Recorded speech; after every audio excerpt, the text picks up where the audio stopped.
જય હિન્દ મિત્રો, શું તમે પીએસઆઈ પોલીસ કોન્સ્ટેબલ અને તલાટી જેવી એક્ઝામની તૈયારી કરો છો?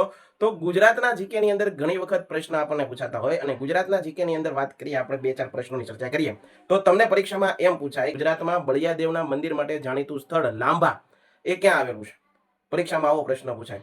તો ગુજરાતમાં બળિયાદેવના મંદિર માટે જાણીતું સ્થળ લાંબા એ અમદાવાદ જિલ્લાની અંદર આવેલું છે. તમને પરીક્ષામાં એવું પૂછાય કે ભાઈ તાલુકાઈ પરીક્ષામાં પૂછાય તો લાંબા તાલુકો ક્યાં આવેલો છે? અમદાવાદમાં. પરંતુ ખાંભા તાલુકો પૂછાય તો કે ભાઈ ખાંભા તાલુકો અમરેલીની અંદર આવેલો છે. ડન થાય? આવા કન્ફ્યુઝન પણ કંઈક પૂછાઈ જાય.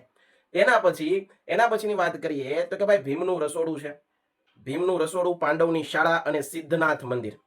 ભીમનું રસોડું, પાંડવની શાળા અને સિદ્ધનાથ મંદિર ગુજરાતની અંદર ક્યાં આવેલા છે?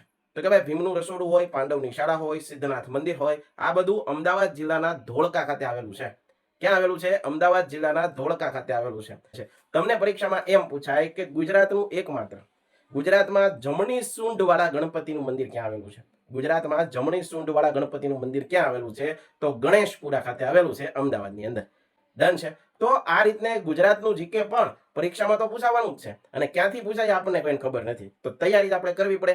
બરાબર છે? તો આવા પણ કન્ફ્યુઝન પરીક્ષામાં પૂછાય શકે.